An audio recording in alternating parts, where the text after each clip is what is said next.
Shrek, yo, what's your favorite cuisine? I eat frogs and bugs and dung beetle pie. Sometimes I eat mascot and I don't know why. Hi, just another day at the Quiznos. Looking to see if I can whip you up a sandwich here. Oh wait, this is a commercial? Hey, welcome back to the 5 for 5 Quiznos special. I didn't know the rest of my lines. Can I get a backup in here? Cut! You're supposed to know your lines, dog. We told it to you 50 times. Man, it's bingo night, alright? I'm just trying to get out of here and go get some bingo done. Nobody cares. Do it again. Alright. And action. Hi, it's the Quiznos 5 for 5. Did somebody call B17? No! Nobody. Cut. Nobody is playing bingo right now. Say your lines for Quiznos and then you can go to bingo. Alright, and we're rolling and action. Quiznos 5 for 5 special. You can get a pizza, a calzone, anything that you want, $5 in a $5 fill-up bucket. Wait, that's KFC. I'm sorry. I just got hungry. And cut. Welcome back to the podcast, guys. I'm Christina. You want to go ahead and take that mask off? No, this is me. This is me, baby. The Camp Rock song, This Is Me, starts playing. Oh. Welcome back, guys, or welcome if you're new. I'm Christina. This is my brother, Spencer. And we made this podcast to show that communication is key in all aspects of life. If there's anything that we talk about that you would like to hear more of, or if there's something that you don't hear us talk about that you would like our opinion on, you can always let us know on our social media. Or if you're watching this on YouTube, you can let us know in the comments below. We're also on Spotify. So if you're hiking up Mount Everest or running to Quiznos, you can just turn us on Spotify and listen to us there. Especially Quiznos. Make sure that you tapped in that 5 for 5 special. And there's bingo night later as well, too, according to that man. Not me. Another man that was in here who's doing a Quiznos take. But yeah, in all seriousness, yeah, thank you all for supporting, sharing, doing what y'all do. And we definitely appreciate it. So continue watching. We got some more info coming. There's going to be a lot more stuff occurring, as I always say. So yeah, stay tuned.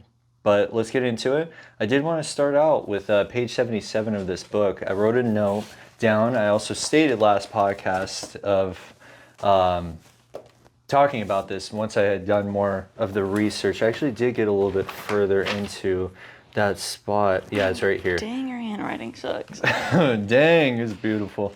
Also, I keep the dollar bills in here. That's the only bookmarks I have. It's just cash that sits up there. Definitely not on page 77, though. Do you want to tell them what book it is? Yeah, so it didn't start with you. We'll get that close up, baby.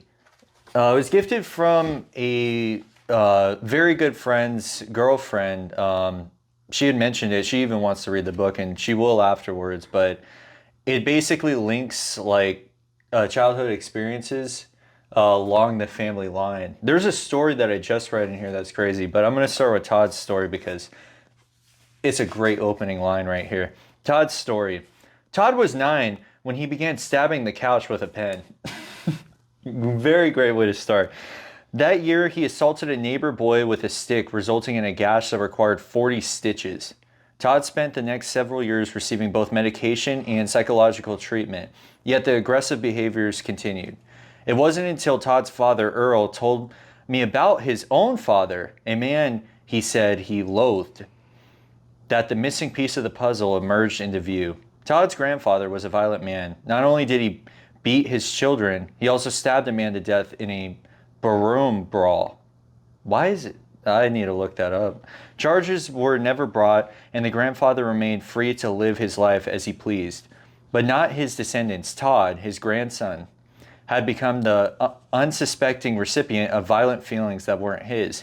He shared an unconscious connection with his grandfather, a connection that would have remained hidden had Todd's father not probed into the family's past.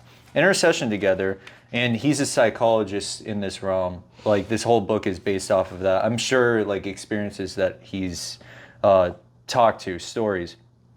In our session together, Earl revealed that his father's father had also killed a man. And in the generation before that, his great-grandfather had been slain, along with several members of his family, by a land Barron, there we go, and his gang from the neighboring town. The pattern was now beginning to make sense. Earl began to see that his father was merely a cog in a spinning wheel of family violence. With the lens widened, Earl felt, perhaps for the first time in his life, compassion for his father. He had told me that he wished his father were still alive so that he could talk to him about the family story. Earl went home and shared what he knew with Todd, who listened intently. Both of them knew intuitively that something in the telling and receiving would finally come to rest. That insight proved to be true. 5 months later, Earl called me and told me that Todd was no longer on medication and no longer behaving violently. If you are identified with someone in your family system, you are probably not aware of it. Identifications are unconscious, so it's unlikely that you will make the link by yourself. Jesse and Gretchen, whom you met in the opening pages of this book, also carried identifications with members of their family systems. So did Megan. And Megan is the next story, which I won't go into yet, but Todd's story in itself is very interesting because you're following that chain of like violence that have happened back in the day and how long it can go into the lineage of the family. Because you carry those emotions across the generations. That's why you see the replications across family. It's like, oh, that happened again, or oh, they did that again.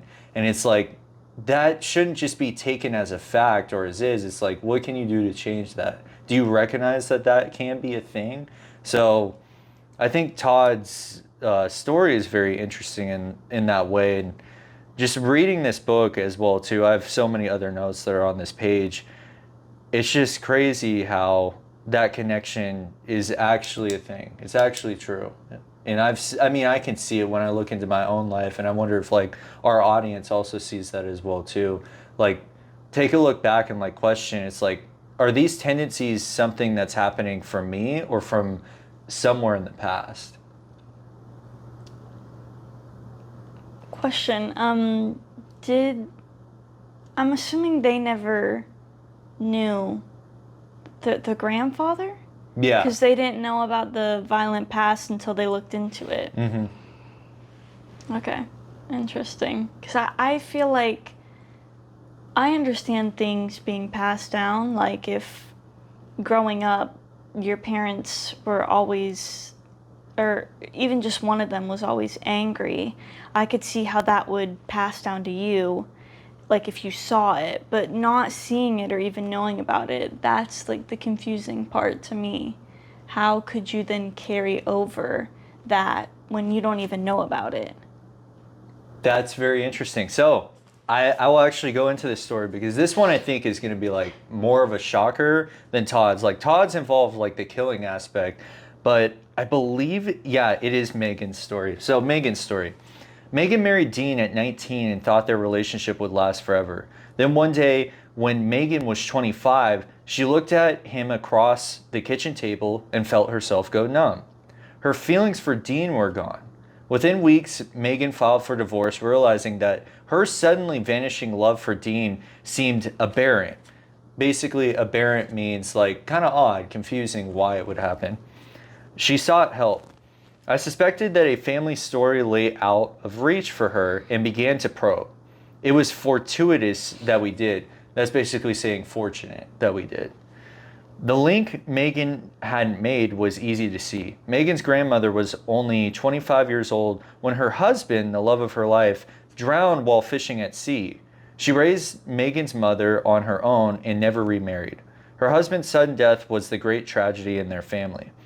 The story was so familiar that Megan hadn't even considered its effects on her. Once Megan realized that she was reliving her grandmother's story, the sudden aloneness, the deep loss, and numbness, Megan began to blink and scrunch her face. I gave her all the time she needed to let the insight sink in. After many seconds came a series of quick breaths. A few minutes later, her breath began to lengthen. She was putting the pieces together. I feel strangely hopeful, she said. I need to tell Dean. Days later, she called and reported that something was changing inside her. Her feelings for Dean were returning. It's important to restate, not all behaviors expressed by us actually originate from us. They can easily belong to family members who came before us. We can merely be carrying the feelings for them or sharing them. We call these identification feelings. Okay, but see, in Megan's story, she knew about her past. She just hadn't connected the dots to be like, oh, well, that's why this is happening to me. Versus in the other one where they didn't know the grandfather.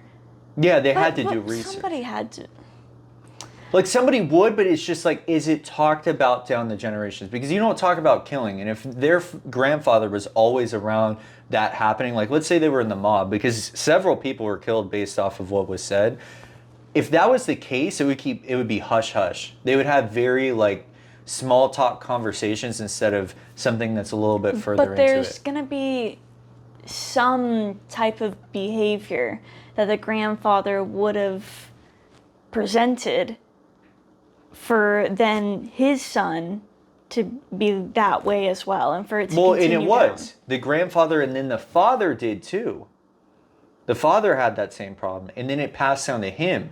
But this time, instead of him like taking out the aggression in a way of like killing a man, and it seemed like he was trying to self-harm other individuals because he was stabbing couches. He had somebody get 40 stitches on them, but he actually took back the scope. He's like, why is this happening to me? Why do I keep having these feelings arise? And that's where you have to take the step back of like, okay, where in the past has this happened before in the family? Is kind of what this book is portraying. And each storyline kind of goes into that. It's just about how much detail you actually pay to the history of like the family and like where you came from. Because that can tell you a lot about who you are as an individual and aid and be a tool for you for the future of whatever you create, because those feelings will still arise, but it's about how to manage them. But the point I'm trying to make is that somebody saw these feelings, and so then obviously they started to feel that way too, and so it gets passed down. I was confused because the first story, I thought that just nobody knew the grandfather at all. Like he just magically disappeared and they didn't know all the things he was doing.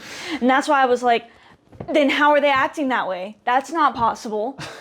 Well, you don't have to be around them for that to happen, because that feeling or presence, like if you think about it, grandfather was carrying, not actually carrying the kid, but he was a part of the kid, right?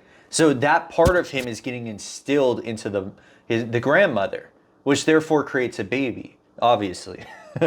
But following that line of traction of what's being shown, that's going to display, okay, a part of him is within you, so that means a part of him is going to be affecting you emotionally in some manner, in the way that you act. It's about paying attention to that. And that's hard to tell, because it's like, if you don't know your family history, that's even harder to understand why you might be feeling those types of ways. It's just another tool. It doesn't give you all the answers, but it gives you answers to maybe some of the questions that you might have not seen. And hopefully like the audience can see that as well too. Like maybe diving back and learning more about the family history.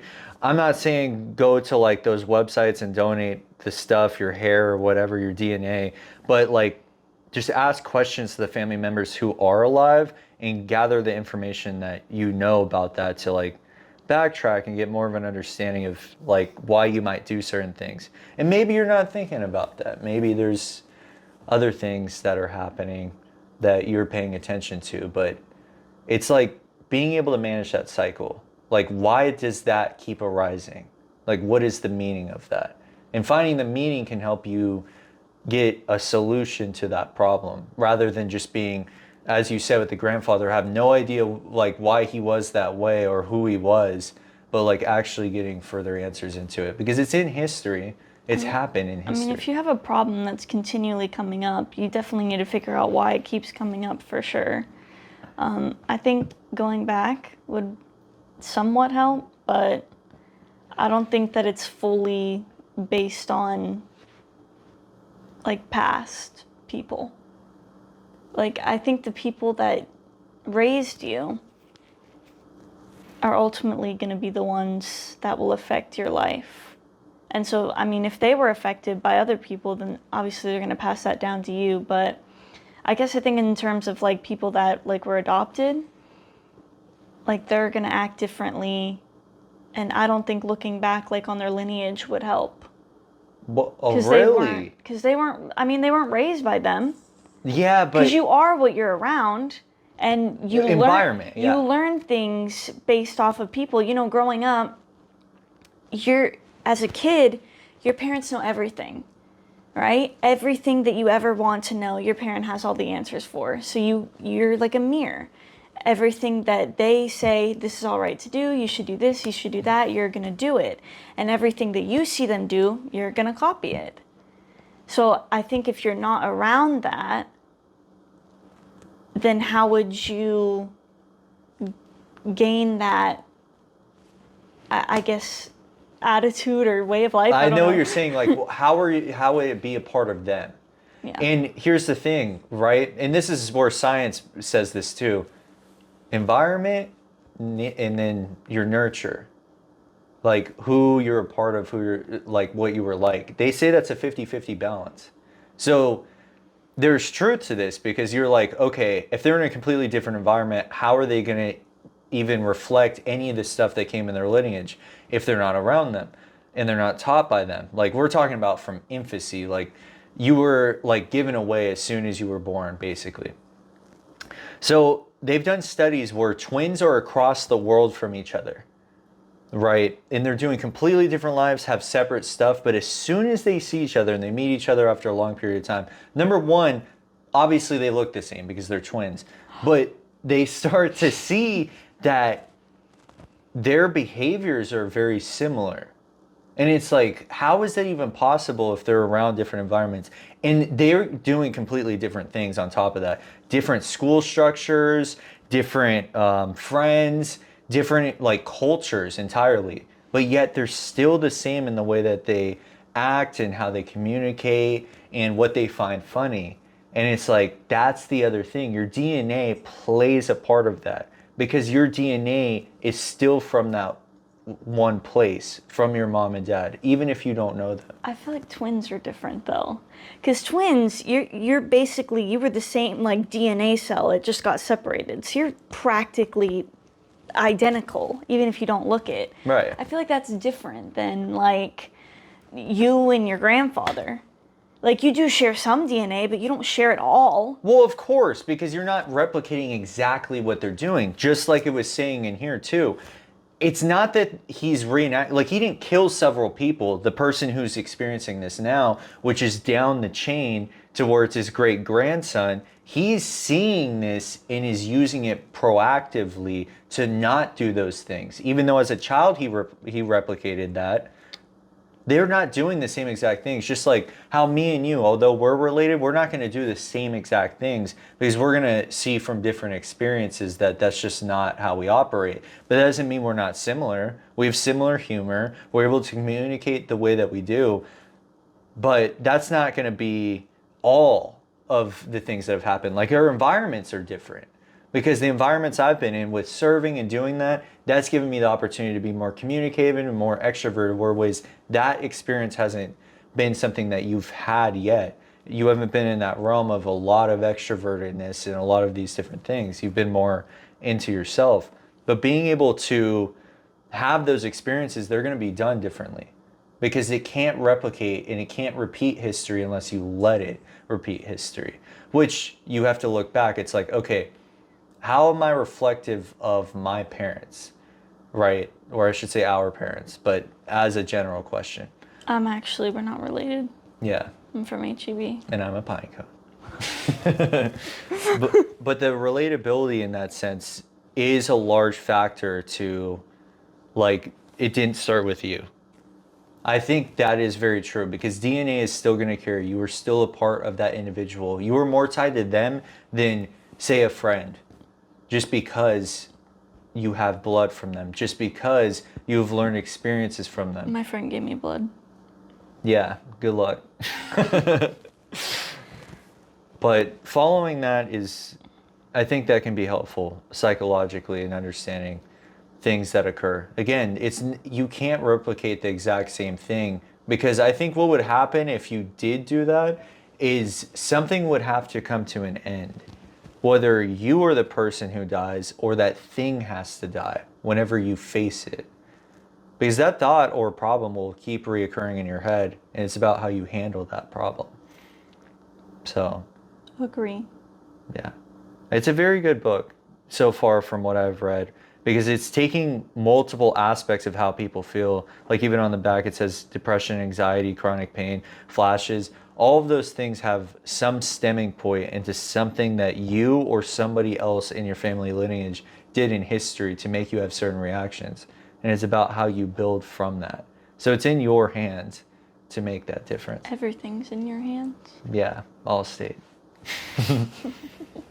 Are they the ones with the hands? Yeah. Are you in good hands? I thought that was Nationwide. Oh no, Nationwide's on your side. Yeah. Okay. They got different slogans. They're like the same though. They look similar. They're both blue. So I can see why it's a little bit off-putting. They weren't like how the cell phone companies, I want to say it was the T-Mobile guy went to Sprint. That was confusing to some people. No, other way around.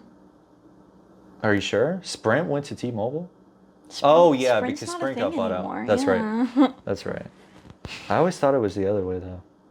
But that's probably right, because they're not there anymore. And they're like, he's a good... I mean, they He's a good marketed cell phone. off of that though, because people notice it. They're like, wait, isn't that the guy from, the other commercials?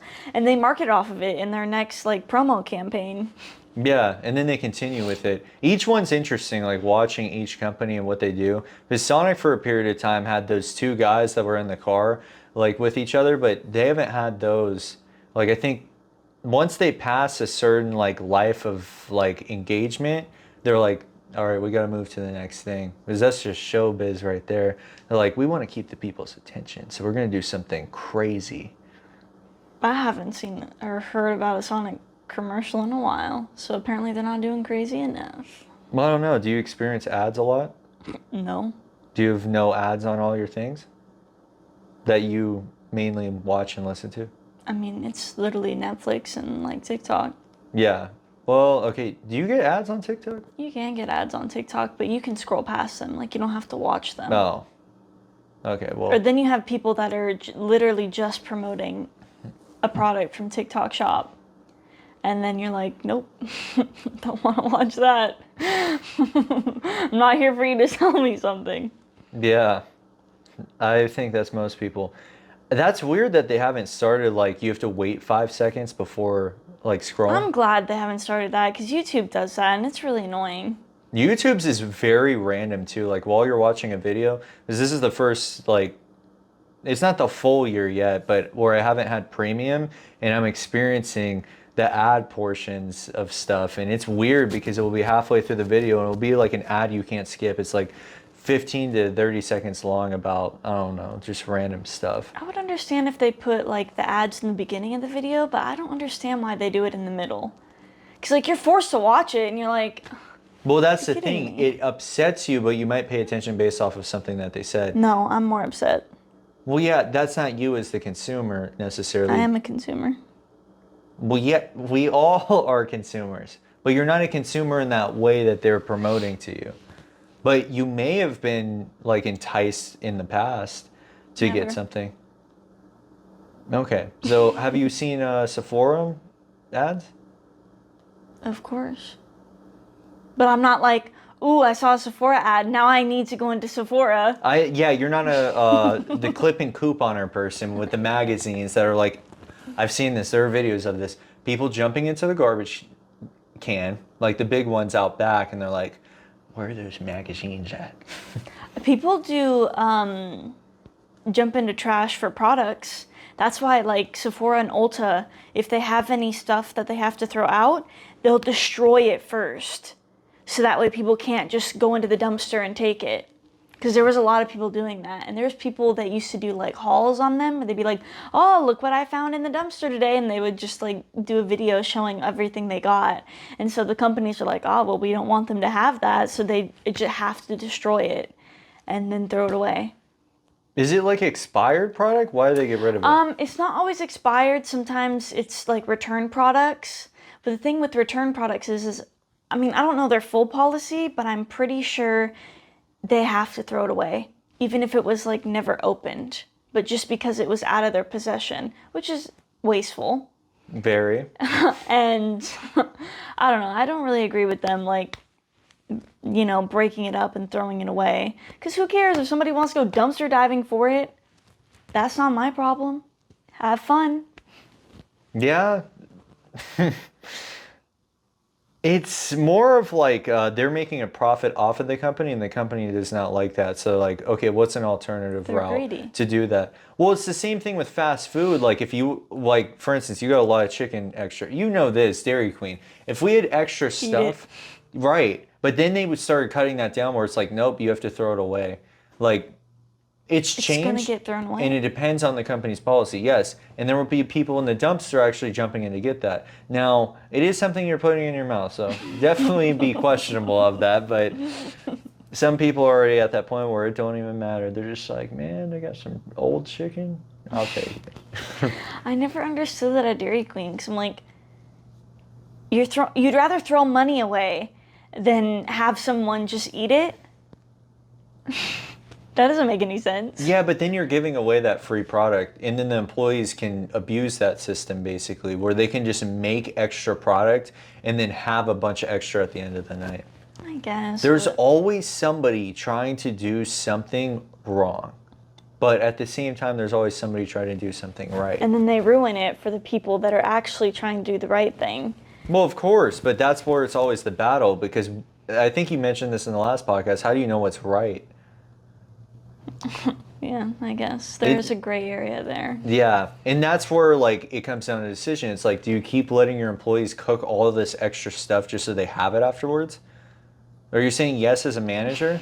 Well, you're fired. But because then you're just wasting product at that point, and then the company's suffering, and then that store may not be there anymore. Well, I mean, you get a free meal on your shift. Yeah. So, I mean, I know we used to do where we would ring it up and then just make it and have it waiting for us. But that I agree with. The extra, if it was like, oh, you're not ringing it up and they're just kind of throwing down whatever they want, I could see how that would be abused. But I think if it's rung up and it's your free meal. Yeah, right. Okay, but you're over here letting people have their own food. That's fine. It's whenever they're doing all the extra stuff. Like they have their own meal, but at the end of the night, they're also like, oh, well, I got this whole fiesta for my family. You know, I got all this chicken sitting around. I accidentally cooked it. Sorry, boss. All right, well, I'm about to throw you in the fryer then. Well, and that's where it's important to define that gray area of that. Like what is actually allowed and what isn't. Because I think most people would agree, yeah, don't let them have all the extra food at the end of the day. Like, do they actually need it? Or are they just like hoarding it for other people? Because that's what will end up happening, and then they'll have a side business off of that. Like, hey man, we got chicken $5 out back. Other people are hungry too. And that's fine, but that's what it costs something to get food. That's an actual necessity. It costs something. What if you took that food and gave it to a homeless person though? That's different. Do you think that happens? No. Well, no. Exactly. There's the what ifs, but people don't play that type of manner where it's actually like that most of the time. Because most people passing homeless people don't give them stuff for the most part. Again, most people in most situations. Like if I were to go down to our Boo Boo Highway area, I would get that result. The person would not get something every single time the light traffic pattern switched, but they might get something at some point. Because then at that point, are you going to pay them more than what most people make? Like somebody works at Dairy Queen, you're going to pay a homeless person more than that? Like somebody's putting in that work and you're thinking that them, by smoking their dope and their meth, you think that's okay to pay somebody more on that? No. Well, there's also just like scammers that'll be like, oh, I'm homeless, but they're not really. They're just trying to take Or they'll people's money. say that they want it for something. I had this happen today. We're all standing because we're waiting for an order at Central Market. And there's this person who walks up and I already knew, crackhead knows crackheads. So he walked up and he would look at me, then he would look away, but he was always like tremoring. And I'm like, yeah, I know there's something going on. He's like, hey man, I'm just looking for a $5. if you can, you know, $5 if you're able to. foot long. No. He wasn't looking for that. That would have been a whole nother thing. But he was looking for $5 because he was trying to get a bus ride. He had 15 to get to San Antonio to go visit his mom. How truthful is this is what I think. Well, most people that I run into that are wide pupiled looking at me like that and asking for money. Also, he was running around the parking lot. We'll give you a little bit of insight. It was like, I didn't know why that was occurring, but that's how he was running around the parking lot. So I'm like, yep, he's definitely high. And He was doing high knees for athletics, dog. He was getting prepared. he could have been re-experiencing something in his childhood, so maybe. He needs to borrow your book, except he's never going to give it back. He's that, and I don't know if he'll actually read it. I think the percent He chance doesn't know is how to read. 2%. I think he knows how to read. I think he chooses not to read, though. That would probably be my thing. Because most people aren't going to sit down and read a book. That's another thing. What are you more likely to do? What has got you? What has got you? I want you on the video when you're editing it. I want you to just keep replaying the clip of you running like that. We'll just make a second part. I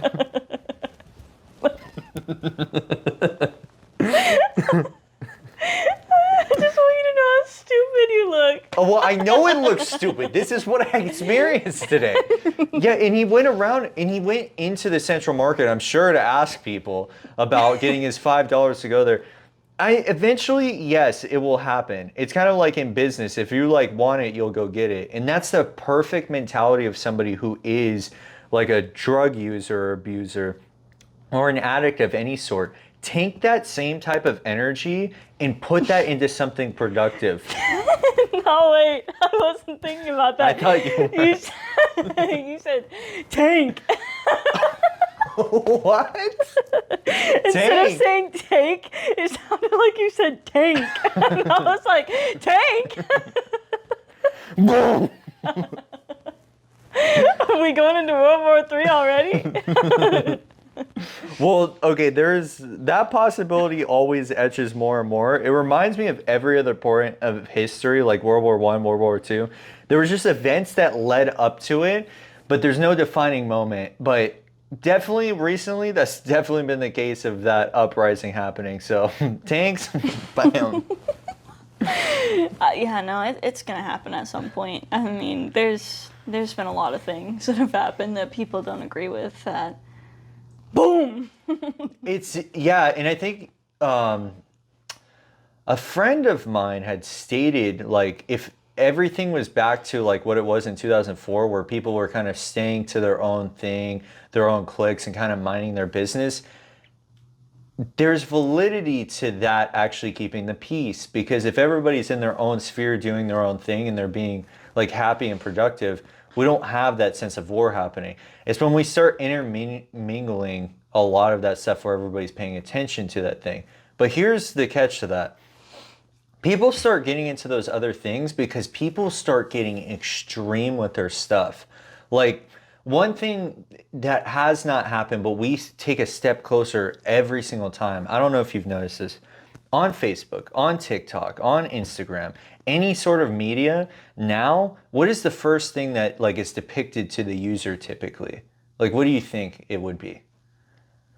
I don't have anything depicted If you're, to me. okay, let's say a male and female, we'll have two different regards to that. What do you think the female typically sees, like when they first start up, like watching like TikTok or Instagram or something like that? Like if you have no followers, nothing, it's a clean slate. What do you think they see?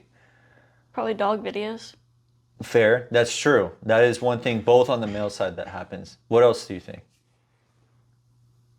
More dog videos. Okay, also true. But nails? Nail videos, makeup? I mean, makeup, yeah. Yeah, no, I'm saying at the beginning, I'm not saying what you see, cuz you have your own algorithm, but at the beginning, what does it typically show? Is that I don't know, because I don't remember the beginning. It was so long ago.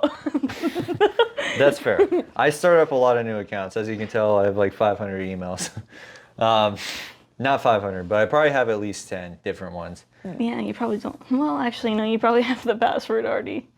I do. I have all of that. It's not necessarily memorized, but I've gotten a few, like my major ones now I have them because they're different ones.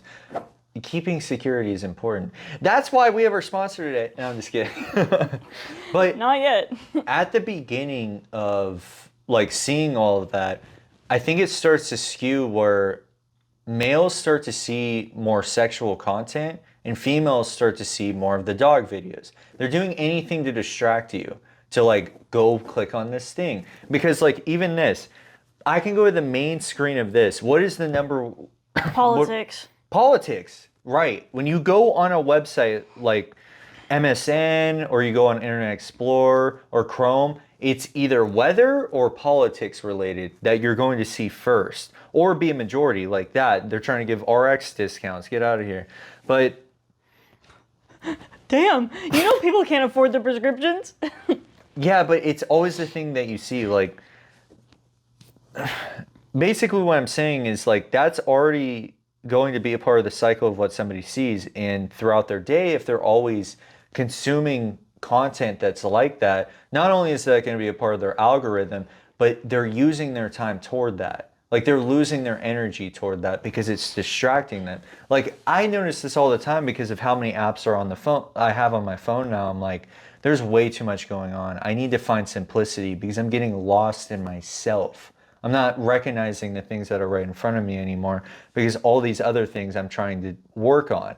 And I forget that because people who are ambitious and are looking to do a lot of stuff, there's so many things. There's so many things to look at, but like honing down and focusing on that one thing is always hard. And that's where all these distractions come up to where it's like, man, I can't get that done because I keep allowing myself to use that time toward something that's not benefiting me, right? Because it's ultimately distracting you. That's what media is. Their purpose is to get your attention. So they don't care how they get it. Just like in capitalism with the food situation, it's not about their employees necessarily. It's like, can the company stay afloat? Even if it has to sacrifice these other things to it. There's a larger thing of their reasoning of why it's there. And I think that's a very poor way of actually how capitalism should work when it comes to the people. Because to me, we talk about 100 times, the food situation that's there. They could receive the same exact product, fried stuff, that's fine. The problem that I have is all that extra stuff that they put into it. That's companies. Because it has to be different from another one. Because there's a law enacted for that. It has to be different. It has to be made different. It has to have something a little bit different about it. Same with patents, like how we have our lights. There's a patent for these lights, even though they're Amazon, right? Each person's going to have their own thing that is going to be of the highest value. Like, what do you want out of the thing that you are creating? The most. Money. Right. That's where capitalism would be. But it's different for each scenario because if you were to ask like a family person, very like oriented family person, what do you value the most? Probably family. They're not going to say money. They're not going to say when it comes to business because they care for their family. Now, do they have to make those things happen? Yes, but that's not top priority. They can live peacefully with just getting the basic necessities as long as their family's there. That is a value that they're going to hold. But what happens with business is it's not like that. They don't care about the family values, although they say that as a presentation because they want you to believe that. And again, I'm out here just like slaughtering companies like that's not their main objective and goal. But it's not all of them that have that orientated process. I just think over time with that company, that's just what it becomes. Because if you lose the founder, as we talked about in the other episodes, you don't get that like that true feeling of like why they're doing it. Like Walgreens, you've talked about how the employees don't get paid and how all these people they don't get the right benefits. They get paid. They just don't get paid well. Right. There is that sense of whoever created Walgreens is not there and their vision has changed. Their vision and everything has changed. And they're having to compete to stay in the market as well too. So it starts to become where they focus more on the money aspect. but it doesn't have to work that way. There's alternate methods to doing it. I'm not saying go to the opposite, which is straight communism. Like, yeah, we can have this, this, and this oriented like that. I do believe in the free market.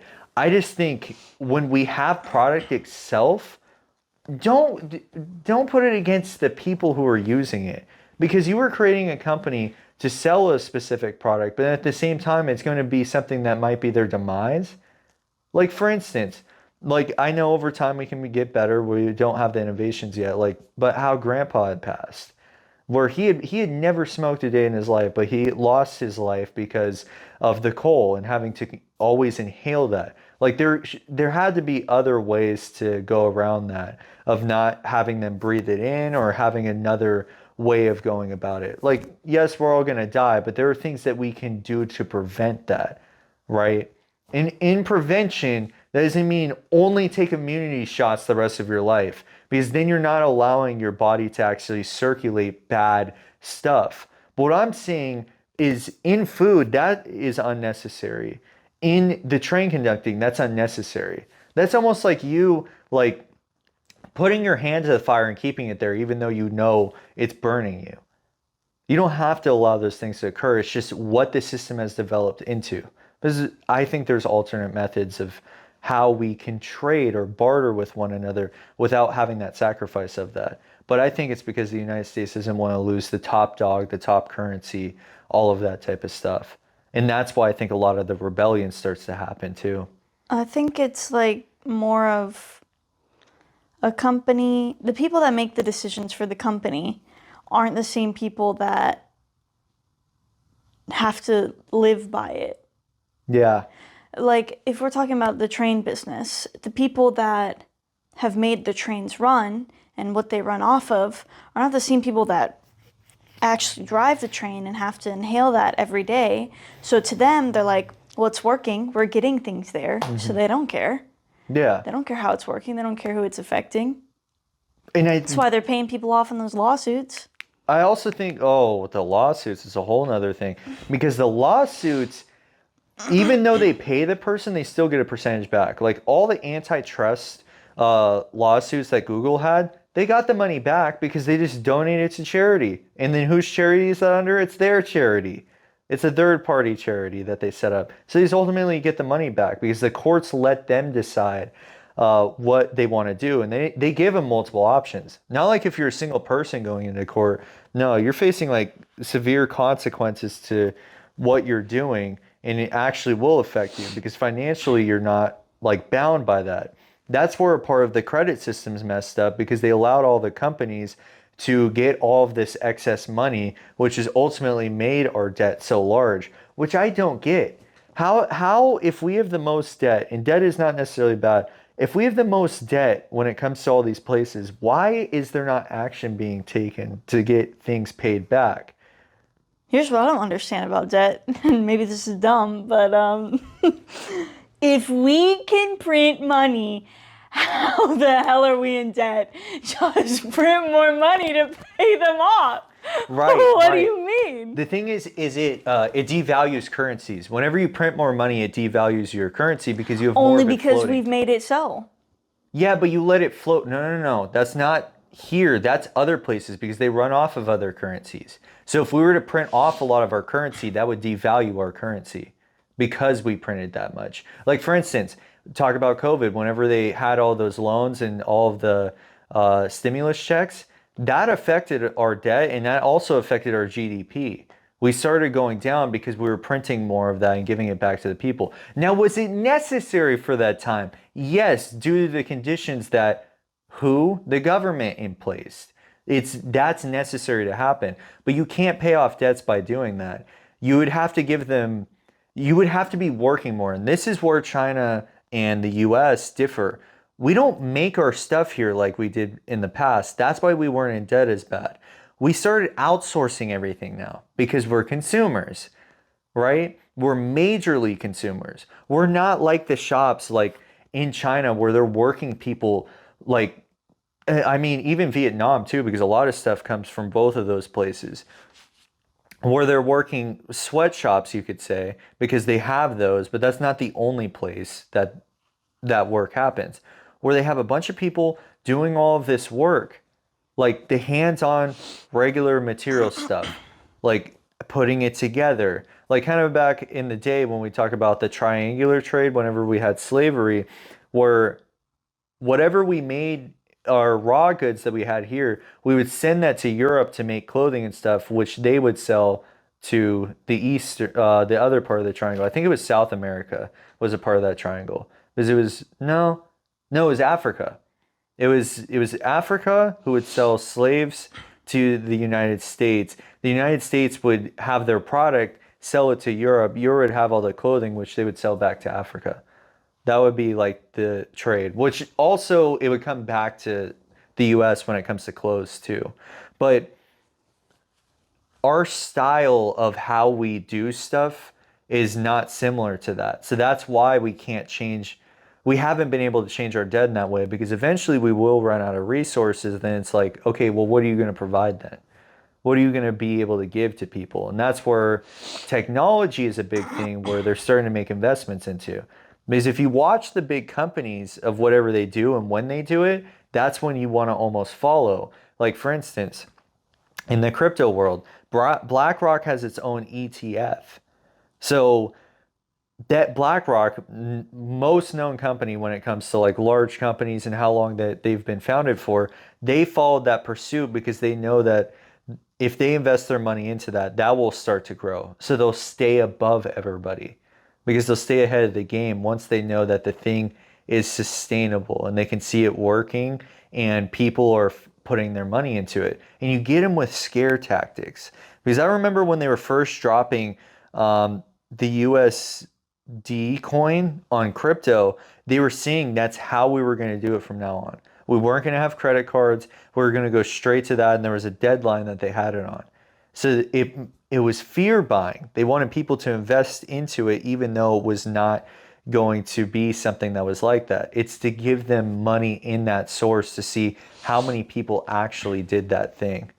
And they do this all the time. They do it with advertising. They'll be like, oh, Ashley Furniture Home Store, 70% off. You don't want to miss it, this weekend only. And then literally you go a few days later and they're like, we have another commercial. Oh, we extended it a week. Make sure that you come and get it. They're incentivizing you more and more. They're like, it's a deal, come buy it. And then it's like, are you saving anything at that point, or are you just using all of it on things that you might not even need? That furniture set, just because it was at the discount, you got it, but now you can't even get food, actually good food to feed your family. That's why you get it at 100% off.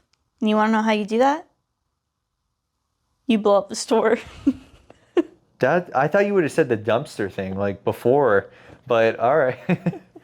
Because they have furniture warehouses that do that too. That's an interlinked of companies too, where you'll have Polo Ralph Lauren give their products to Ross, which Ross gives to TJ Maxx, which TJ Maxx gives to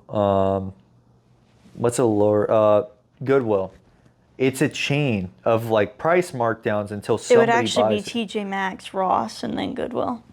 Really? Ross is below TJ? Yeah.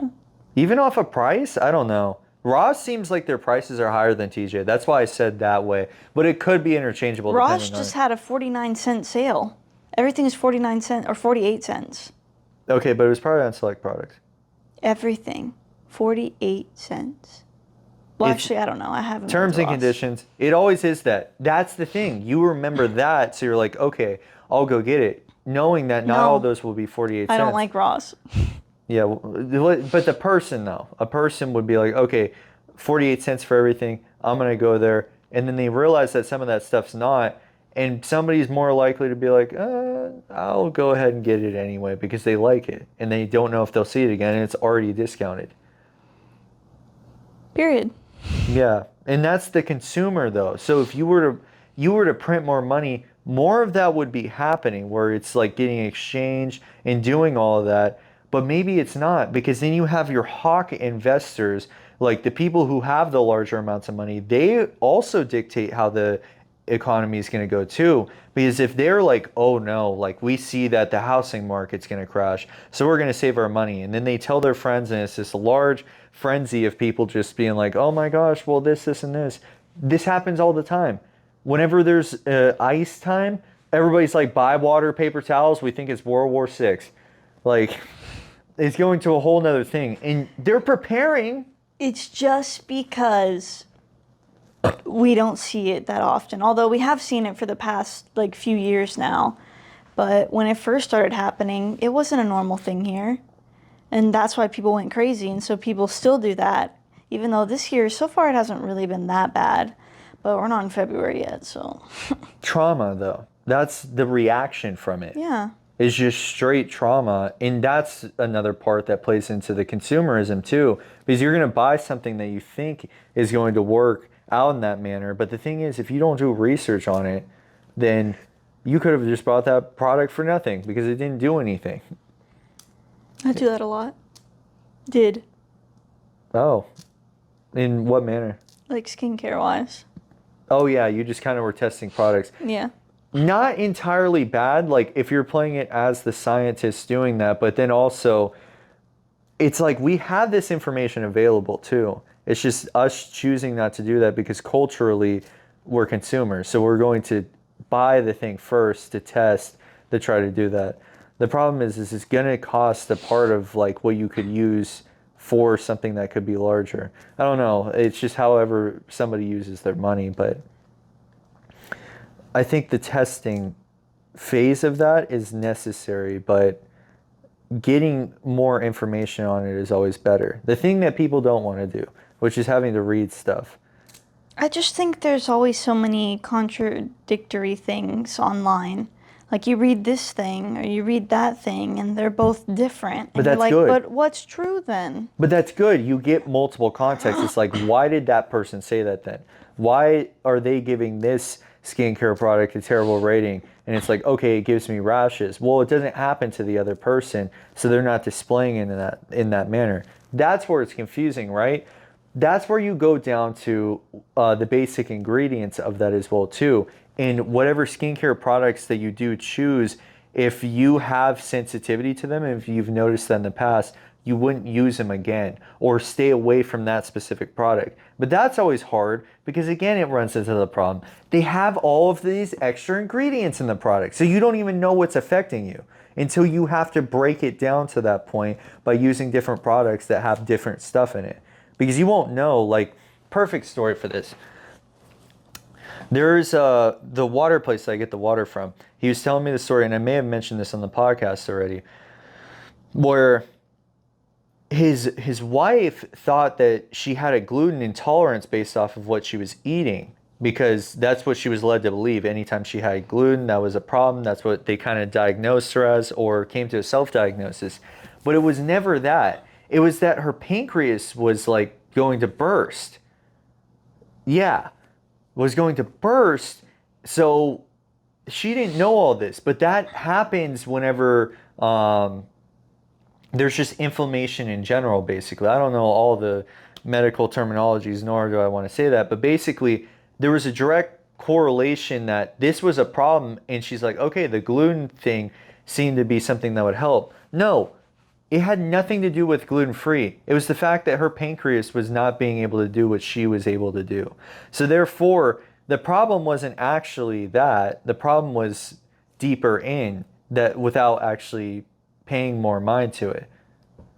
I mean, it's not like she would have known that. Right, but that's where you do your research on that. You come to one conclusion, but then you can't just say it's okay, because you're going to come into that problem again. It's like, okay, like what other options can there be? You go off of symptoms, kind of like how a doctor would, but when it comes to the food products again, you don't know what's upsetting you.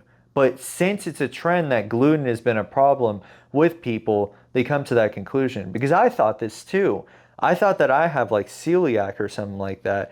And this is still not confirmed, because I can eat certain types of gluten stuff, but then there's ones that are absolutely no. And I've had to break that down just by experience, like wheat flour. No. But if I have something outside of that that is gluten related, I'm fine. It's just specifically with that flour, it just doesn't work with my body. That could be heritage, that could be other things. But if I just stop at just one basic problem and be like, this is the issue, you get way more difficult situations to deal with. Because I also had this happen too with the stomach. I'm like, well, I need to eat more fiber because I'm not able to go to the bathroom. No, it produces the opposite effect whenever you do that. You can't go to the bathroom when you have too much fiber. So I had to feel both of those experiences to be like, well, it's not that either. But it's better to come to a solution than to let the problem linger. That's the biggest thing in life too, with the companies and all the stuff we just talked about. If you just let that problem linger on, well, you're not going to get led to a solution, and you might not be able to solve some other problems that are going on because you're letting the problem continue, even though it's been in front of your face for this amount of time. And of course it's difficult, but that's why you take certain advices and do radical changes to be like, okay, can this make a difference? Can this be that? Because if somebody was working in Dairy Queen and doing that thing where, you know, they're making all the chicken and doing all that extra stuff, but then back at home, like their whole life is falling apart and these things just aren't going right, and they're like, well, what's wrong? They're going to be pointed back to, well, maybe I need to stop like hoarding all of this stuff, like hoarding all the chicken and getting all this stuff at the end of the night. And it's weird because it's like, why the hell would somebody make that connection? But that is an action that you take that you know is not right. Because you're not going to go into Dairy Queen at the end of the night and be like, yeah, can I take all of this extra stuff home? Or not tell anybody about it and just be like, I'm taking all this chicken home. Wait, but you think somebody's like, oh man, my life's falling apart. Everybody hates me. I have no friends. I was riding my bike and I got hit by a car. Oh my god, I need to see where this leads back to. It's because I'm hoarding chicken from Dairy Queen. Eat. That's an immediate no. An immediate no. Dog, there's something else going on in your life. No. This is where like small problems start to create larger ones. Although that connection might be crazy. You're like, yeah, I fell off the bike. I broke my arm. It's all because of the chicken. It's all because I keep selling chicken out in the back for $5. I don't think it's necessarily that, but it's a part of the problem. No, it's not. Okay, so you think that hoarding all the chicken and selling out the back of the own establishment that you work out of is not going to cause a chain reaction in life? Like, you're not going to have another reaction like that? It's not going to be the cause of you getting ran over by a car. But how, see, the thing is, how would you know that though? Because unless that man knows I'm selling chicken out in the back for $5 and he didn't get some the other night, there would be no reason why it would be connected to the chicken. Why would it be no reason? If you know that it's wrong, why would you not get like some sort So you're talking about karma then? It's karma, but it's also like every reaction has an equal and opposite reaction, because that's a law as well too. Law in science. SVU. But that occurs. And to say that that doesn't, there's a link. It's just you can't always tell, because if that thing's happening in your life, what else are you doing? Well, I don't know, like maybe you might be stealing something from somebody consistently as well too, or using something that you're not supposed to be using as well, right? Karma. Right. That would be a basic term, but for individuals who don't think amongst the karma terms, like if they're more on the religious side, they're like, oh, well, that's not doing a good deed, and that's what God would do, or whatever type of thing. That's why I don't want to put it to a specific word. It's whatever word that they choose, but I would notice it as being karma, though, is it's going to come back. It's just consequences for your actions, yes. The way you're making it sound was the whole reason this person's life sucks is because they're taking chicken. But that's what it could be. It could be something small, so small that stems into something so much larger. That's the thing. Because if you let the problem linger, that's your results. Your results can just be like all of these things not working out, and you wonder why that's not the case. And it's like, you know why it's not the case, because you're not changing anything about that, although you keep getting those same thoughts that come back, because you play into your own cycle of life. And if you keep living in that part of the cycle where you are selling the chicken out the back door, where you are leaving your job whenever you want to, when you're like sleeping with other people yet you're married, like all of these things, they lead to the consequences later on. And the consequences are varied. They could be consequences that are seemingly small at the beginning. It's like you see this person doing it, they're like, damn, they're still doing it after a year. And it's because their growth is still at that same rate. That means something critical or large hasn't happened to them enough yet for them to make that change. Because that's when change happens, is when you're like, I can't do that anymore. If I do it one more time, it's over. And it may seem like that, but then it comes back as a test because it's something that you have to look at daily, not something that you're looking at yearly where it's like, oh yeah, I did that stuff. It's something day to day that you have to pay attention to, your actions, your reactions to stuff. That is important because then you're present focused. You're not thinking about all this stuff in the past of like, oh yeah, we used to do that, or oh yeah, we used to do things that were wrong. And that's where older people have the problem of going back to. That doesn't help them stay present focused, is that they'll go to a bar, and I experienced this as well too. I was trying to eat at Downtown Hall of Fame.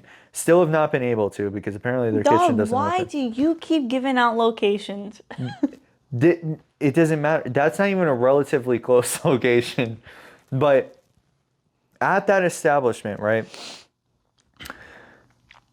those individuals did not have like food that was being prepared and stuff like that. But I did notice something. I saw these two people at the bar and they were just talking about everything that was older and just having, I guess, a conversation about stuff, but it always related to the past. It was not about the future. Like if you look at the context of their conversation, that's where they're oriented to. And I'm not saying that the future should also be oriented in that manner either, because if you're only talking about the future, you're not being present focused still. You're still focusing on those other things. I'm not saying deny either one of those either. It's just where do you put most of the ample energy that you have today?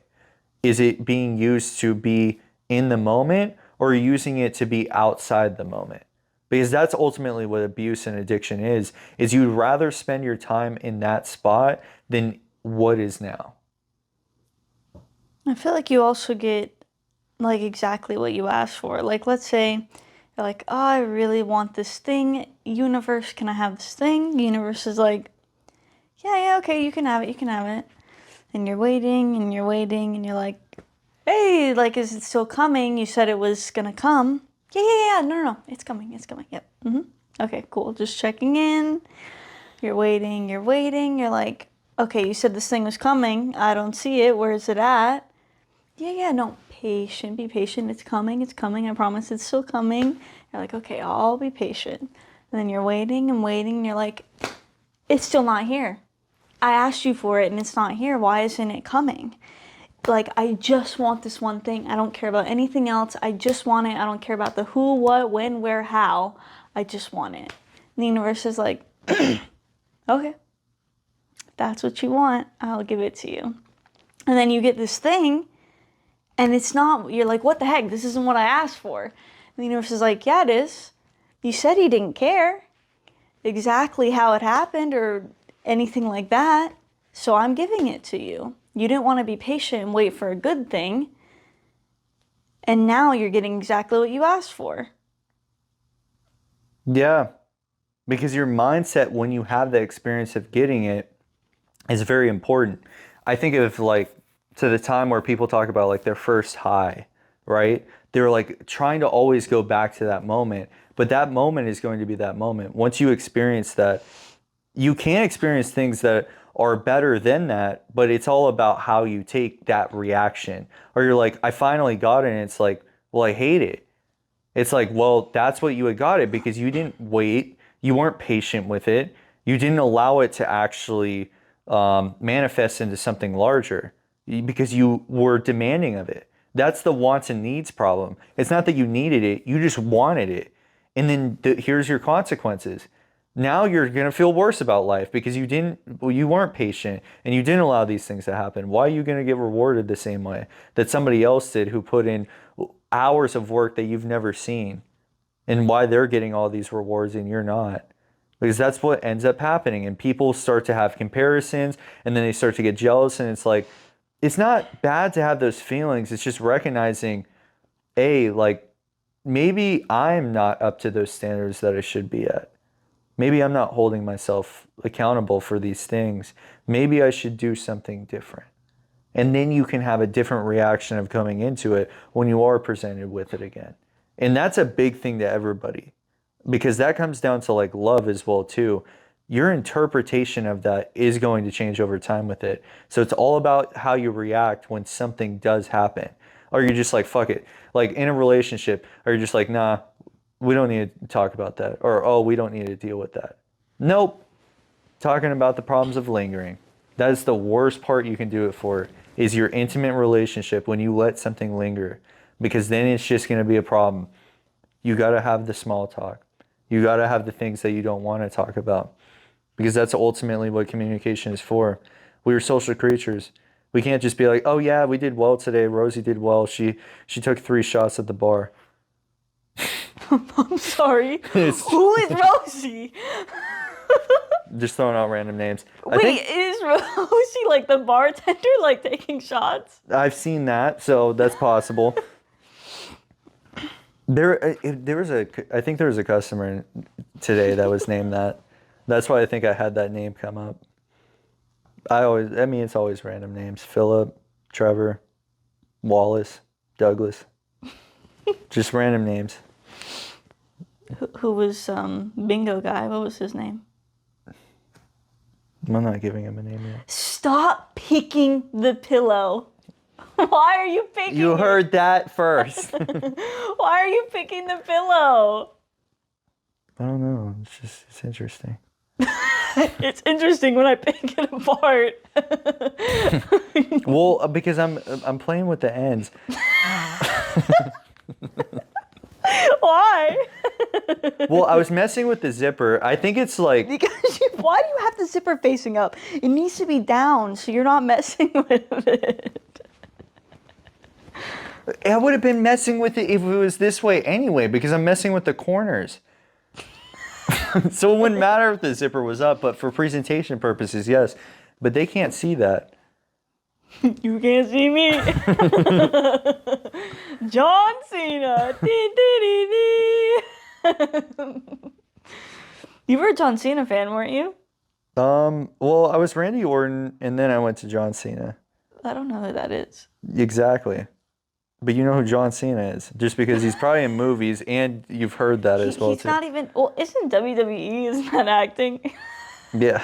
And other people in the comments are like, no, don't. What do you mean? I meant what I said.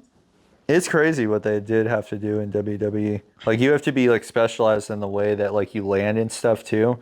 Because you don't want to hurt yourself at the end. So you're being productive to not hit the individual, but also make it look like you are. And then at the same time, fall a specific manner. Crazy. I can't believe people watch that. It's like it's choreographed. Choreographed. I don't know what you were trying to say. New terminology. Yeah, choreographed to be that way. Yeah. Choreographed. No, choreographed. Tokyo Drift. Oh! I think that's all for today. We're already at an hour. Dope. Ew. That was definitely a great closing argument. And now at the end, just going to see the clip of him running back and forth. Oh, yeah, I could just do that at the end. But yeah, thank y'all for tuning in today. Much appreciated. We'll get more content out soon. Follow our medias. And yeah, don't run over any armadillos. Have a wonderful evening. Bye. Or morning or afternoon, whatever time it is. Yeah, whatever it is. Thank you guys. Bye. No quieren hacerme un 4 porque los son malos, tú chapón el 1, el 3 soy yo. 4 letras trae el mando, Jalisco cuidando y en Guanajuato el donde ando yo. Ya pasaron las blindadas, dice un camarada, no es gobierno, va arriba el señor.